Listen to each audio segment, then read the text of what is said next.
morning, I'm Rick and this is your seat at the table. Welcome to Central Iowa on a rainy, dreary October day. Getting toward the end of October, holidays will be coming, winter's coming, wonderful stuff, right? Uh, I want to apologize in advance that this might become a rambling, bumbling attempt at a video. I have intended to write down, notes, i.e., a script for it, but it just didn't seem to have the time to devote to it. And although I could put this off, it's kind of hot in my mind. I want to talk about it. We're looking at some pictures of my collection. As you can see, I have quite a few of the novels. I have most of the most of the FASA material that was created. I have a sprinkling of Catalyst stuff and that I've purchased over the last year since I've started kind of re-delving into my BattleTech obsession, if you will. And what we're talking when we talk about the books and things like this is trying to understand just how tied together the series is, that the games as we know them, whether we're talking tabletop role-playing games or tabletop war games. The truth of the matter is that they are all tied together extensively when we look at the world set and the world mind. And so, unlike a lot of other role-playing game, war-top games, especially war-top games, right? Okay, I understand a 40,000, 40K is a pretty hot button topic right now because GDW is doing some dodgy stuff. They have always had this, I don't know, elitist mindset and period, and that's fine for a game company. That's how if they can continue to sustain themselves by, more or less pissing on their player base, all the more power to them. I think that's a bad mistake to do. That's just my opinion, of course. I do not invest in 40K and GDW at all. I have nothing against Game Designer Workshop other than even back in the 80s when they first came out, everything was expensive. It was easily 2 to 3 times more expensive than any other tabletop wargaming system out there. As for their novels, I've read a number of their novels. I've never played any of their games. And that's just the truth. It's apples and oranges. You can either afford to have an apple cart or an orange cart, but if you can't afford both, then you're better off focusing on the one you can afford or that's your choice. So it's always been my personal experience and kind of opinion that for the lion's share, that 40K is a rich man's game. It just is. If you really want to get into the miniature side of things, you want to get into the action sets and things like that. They're just pricey as all get out. Back in the day, I could buy one of these for a couple $3, and as opposed to paying $10 for a equivalent single item for for 40K. Today, when I was out at the bookstore or the game store here last month looking at some stuff, I have, which is kind of sad because the 40K section is massive. They really have some serious investment pushed into the game stores, and that's good for them. I mean, it works, I'm guessing. There was both the game stores that I go to, they have entire wings devoted to GDW stuff. But if you look at the prices of their items, though, $40-50 for a small box set of things, I'm just like staggered by the value. I just simply to get a decent. If I was to try to put that together, the equivalent of a battalion's worth of stuff, I'd easily drop $500 or $600, maybe $1,000. I can't do that. I personally cannot do that. I couldn't do that back when I was living at my parents' house and spending a quarter of my paycheck every week on stuff like this. I just couldn't do it. Now that I have a house and I'm older and I got to support, I just can't do it. So God bless you all that can. Good for you. On the other hand, like I said, the stories, the novels for 40K are entertaining, and they do add a little element to the game itself, but they don't drive it. I can look at Dungeons and Dragons. There are a slew of novels and various world settings for Dungeons and Dragons. The two most prevalent is Dragonlance and Forgotten Realms. Forgotten Realms is a beast, and I've easily got 100 novels for Forgotten Realms. Within those, they've had some successes where certain elements of the novels helped spur on supplements and modules and things like this for the game, but they were never interlinked to the level. Star Wars Star Wars is another entity, a completely different angle, because we're talking a movie franchise that's expanded into the novel franchise and into the uh, game franchise. So it's the novels expand on the universe and give us a different window into different elements of the Star Wars universe that they simply can't produce enough movies to make that kind of impact. And we do see many of the novels get carried over into the role-playing game aspect of things. I'm not so much sure about the video games and things like that, but they're not purposely designed and interlinked with that mindset or that in mind. The one game franchise that's available that does this on a grand scale is BattleTech. Every era of BattleTech, for the most part, is fueled by the novels and the story. And the story is continuous. It doesn't leap forward and backward. Yeah, there's some jumps. I'm not gonna lie. So this jumps back to the early Clan days, destruction of Clan Wolverine. But for the game perspective, for the tabletop board game, and to a lesser extent the role-playing game version of it, the books that came out were intentionally designed and set up to fuel the game environment. So if you really truly wanted to understand why mechs, why battle mechs, why the fighting, why the succession wars, why the factions exist, to fully understand them, you need to be a reader of the books themselves. And these authors play a key role in the direction that the game goes. And some authors more so than others. There are several that really have spent their lifetime married to the BattleTech franchise. And so the writers, the authors, and the designers, the game owners, whatever, they all got together on a semi-frequent basis and plot things out. And they'll go to the writer and say, here's what we're looking for. These are some names we want to see, some locations we want to be added in. When it comes to this sort of thing, play it down, or let's not touch on it at all. Let's leave that a myth for now, and so we can explore things at a greater extent at a later point, and et cetera, et cetera. And then they said the rest of it, it's up to you. And then so the writers then write some fantastic interlinked stories, and building on those building blocks that were provided to them. After that, the designers and the game writers and things like that then absorb the material that came out here and expand even more on the game side, on the world setting side. So this BattleTech MechWarrior franchise, and I can't speak so much for the video games, because to be honest, I have never played any of them. I've only played one video game, and it was briefly, and it was a very long time ago. We're back to that apples and orange cart thing. I cannot afford to have a video game addiction as well as what this is. This is my heart and soul for my hobby and my addiction.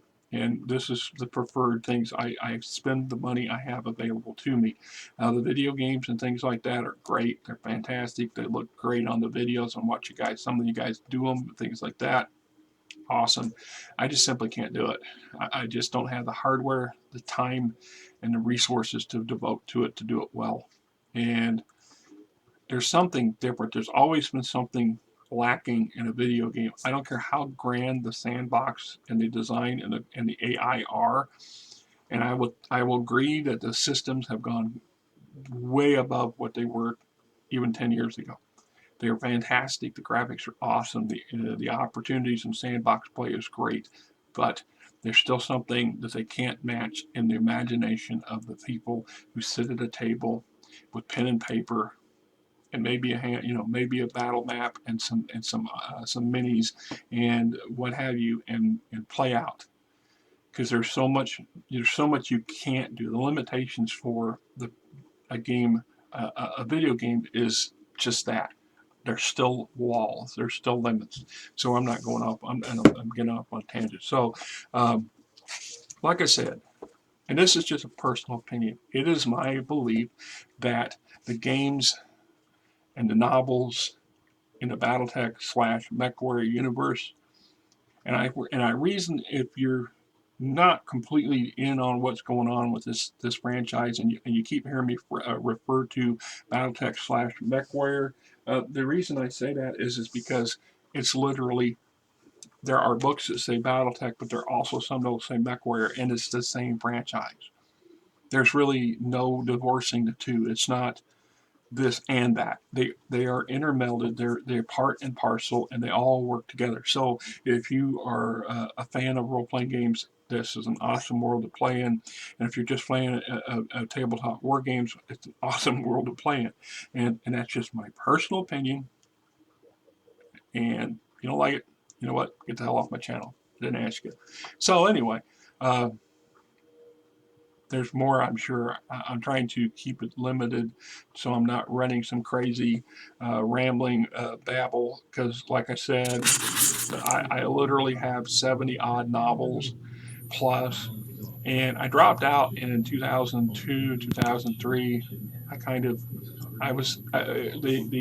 The Dark Age had just swung into action, and I got a handful of the books, the Dark Age books, and I had about 7 or 8 of them, and then 3 or 4 of them are no longer in my collection. I don't know if I gave them away or if I donated them to a library, and I have a tendency to do that occasionally, is to take books I haven't read in a long, long time that I'm not obsessed with and donate them to the local library, because that way other people can make use of them. And the idea of just tossing things away is so not in my mindset. It's like the game material. I have regrets now because I did have some other older material that I gave away back over the decades when my oldest son uh, showed an interest in this stuff. I gave him my box sets, my red and blue Dungeons and Dragons set, and a couple other things to go with it. And now, he never really pursued it, and I never had. I just couldn't bring myself to ask him to give the damn things back, and I don't know what ever happened to him. And now I wish I'd never gave them up, because, well, I didn't know I was going to be doing a video channel on this sort of topic, let alone exploring those things. But what do you do, right?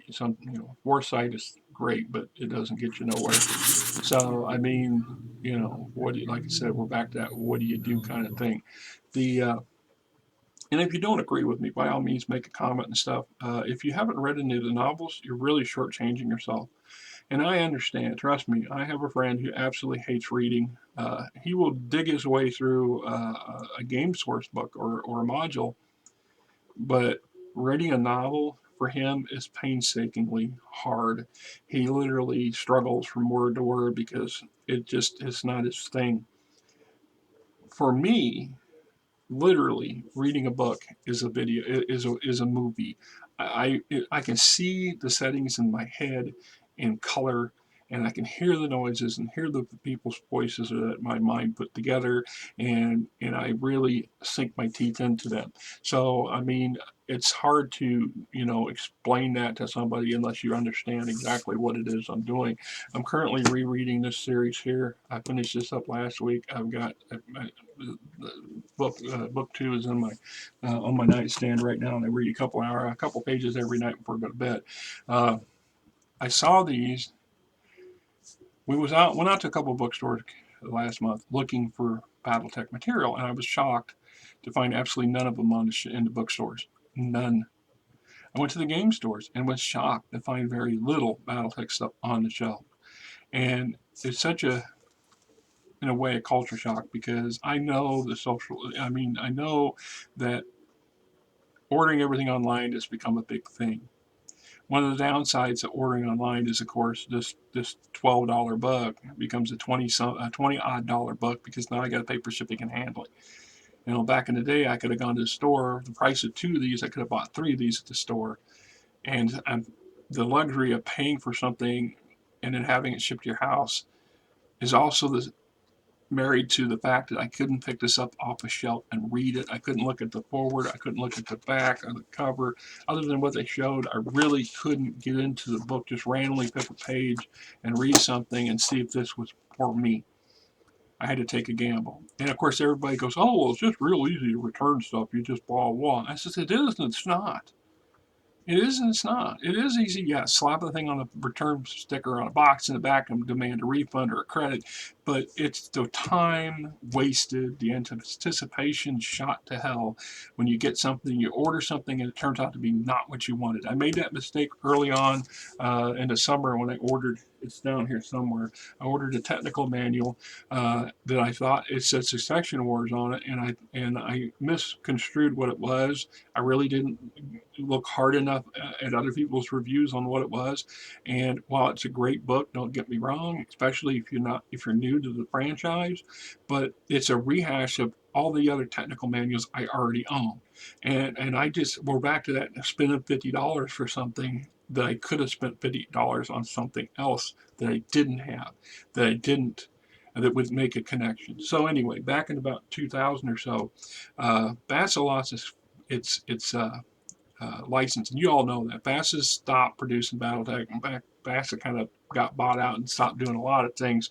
And I think it was FanPro. At some point, FanPro got into it, and I was so distraught over the Dark Age, the way the Dark Ages was played out in the beginning novels, that I just shut it down. At that point, I moved on to some other franchises and focused on those because we're back to the money situation. My life was in a different state then, and things were changing radically. Money was much harder. I'm doing better now than I was then, and that's not a lie on many fronts, but I just couldn't justify just throwing money away. Because there was a time where I would go every week, every payday, I would go to the game stores and the bookstores and purchase stuff. It was not uncommon to buy 2 or 3 novels in a given week, and I'd read them in a week. That's what I'm saying. I bought these things a couple, 3 weeks ago, and when this one and this one came in, I had this one read in 3 days, and I read this one in 4. Because once I started reading it, I was so hungry for BattleTech that it really just hooked into me and ran. And while Pardo's a great author, I think he's good. He's he's uh, he's no Stackpole. There's others that are better.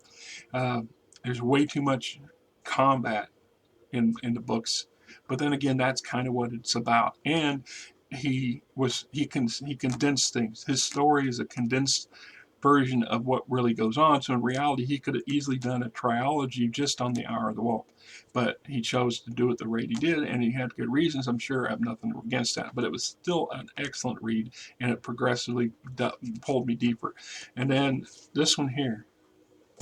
This one here kind of filled in that missing gap. We always kind of wondered what the real story was with the clan, the not named clan, and I'm sure it cheesed off a lot of diehard clanners and stuff, clan fans. You know what? I don't give a damn. Tough shit. This is a good one, and there's others like this I would like to see. I also believe it's just this. I'm going to delve into this for just a minute, and then I'm going to end the video because I kind of want to talk. Once again, the novels fuel the franchise. The novels fuel the universe, and they're consistent. That makes them special. If you look at the Warrior and Guard series, the fourth Succession War, we understand in deep why it happened, who was the major players, the participants in. And there's enough secondary novels that fill in that era to give us a wider view of things and alternate stories. And then we see the beginning of the Federated Commonwealth, and the other houses have to reel and deal with that issue, and some novels that revolve around that era. And then that era of the Fourth Succession War gives way to the Clan Invasion. And the Clan Invasion has a whole series of novels that give us a lot of depth and view and understanding, and fueled the imagination for both the wargaming and for the tabletop and role playing, and it just made it all connected. It went from here to here, and then we see the succession of the BattleTech and the ceasefire more or less that's imposed on the clans, and then we see this turn into the FedCom War, the War 3039, the FedCom's defunct attempt to take over the Korea, due to the Koreans, what they did to the Liaos, and in part because Comstar's interference or influence, and in part because the Korea's Draconis Combine is not the compelling Confederation by a mile. You were biting off. They bought off way much more than they were not prepared for the sheer volume of violence that they would need to successfully stomp on the Koreans. Then they knew better. They got hubris. Once again, and I said that in some of my earlier videos on various houses, House Davion is famous for its hubris. They got full of themselves. Hans Devon got full of his successes, and he thought, well, I can just do this again. And he was wrong, and it cost him.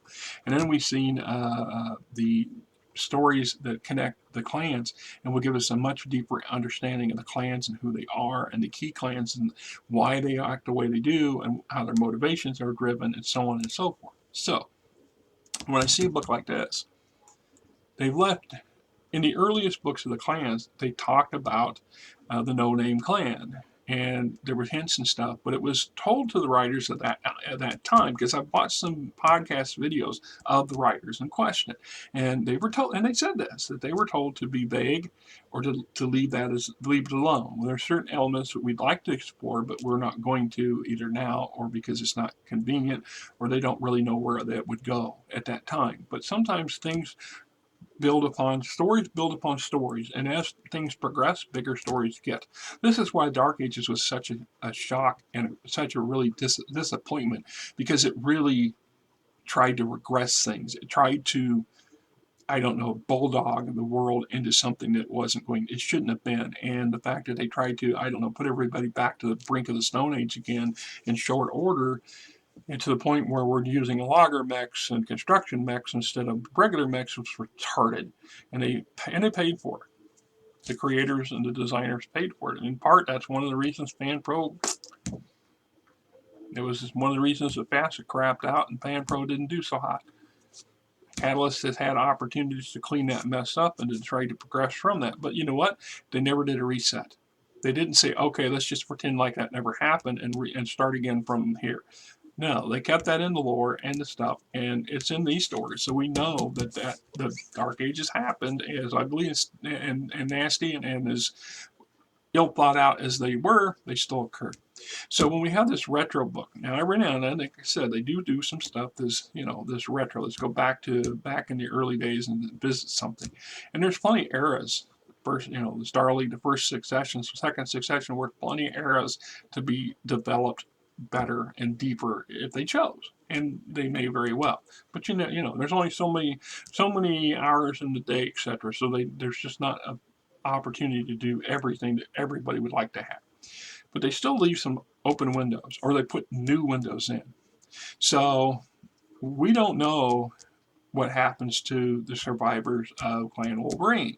And if you haven't read the series with the book, I'm not going to give you a rundown on the book. You buy the book and read it. It's worth your money. At the end, though, in my personal mind and in my nuts and bolts mindset towards how and why the games work the way they do, my obsession with that to more than a limited degree. I notice that's a catchphrase to some degree that I use a lot, and it is, once again, it is what it is. I use that a lot too.